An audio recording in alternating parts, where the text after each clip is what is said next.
intimately aware of all the individual tragedies that happen for people who still live in Syria and are trying to escape Syria.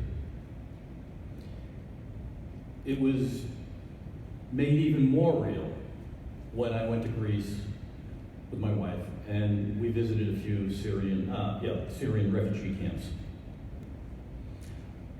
It really wasn't necessary for the research of the book. The book was almost all written, but I just wanted to confirm to myself that what I had written was true, that I was as accurate as I could be. And I discovered, unhappily, that yes, this was a horror, this was a tragedy. When you see a refugee up close, you realize that they are you. The only thing that separates all of us with them is happenstance and geography. Otherwise, we're all the same. They still held on to all the elements of their humanity, even though they were in a refugee camp. And I mean that in two ways. One is a little troubling and unhappy, and one is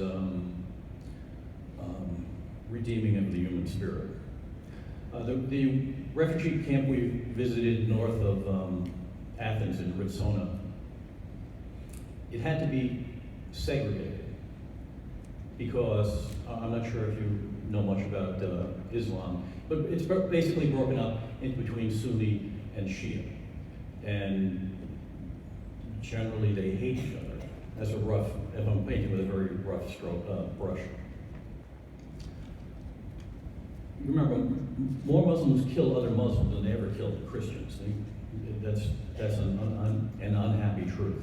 And in this camp, to avoid that kind of friction, they try to keep it segregated, which was incredibly depressing thought, to think that these people were stuck in this deprived, tragic situation and they still couldn't put the hostilities aside even for that moment. That was very unhappy.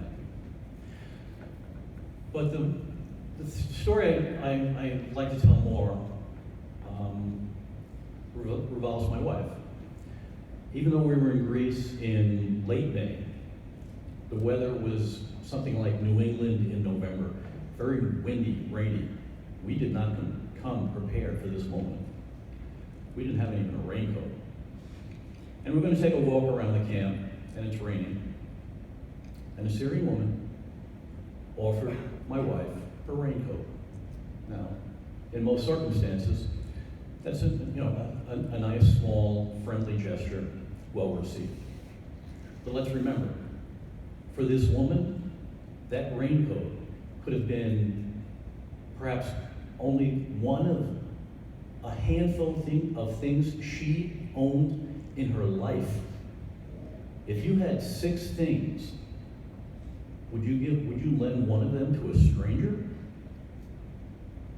She did. And gratefully, and of course, we returned it at the end. But that moment of simple humanity always stays with me and makes me want to advocate more for refugees everywhere, and especially on our southern border. We've been given a false binary choice: no refugees or all refugees. It doesn't have to be that way. We can certainly take some refugees. Is that too much to ask of this country? If we took 360,000 refugees, that would only represent 0.1% of our population.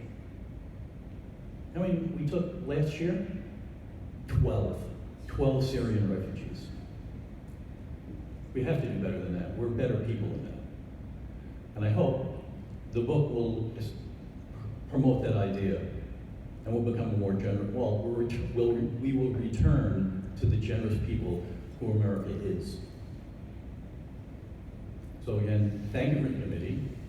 Thank you to everybody at Houghton, all my friends there, Lisa and Kat and Amanda and Whitney and my Tara, yes, and my lovely, lovely editor, Kate O'Sullivan, who I love dearly, who I wish could be here.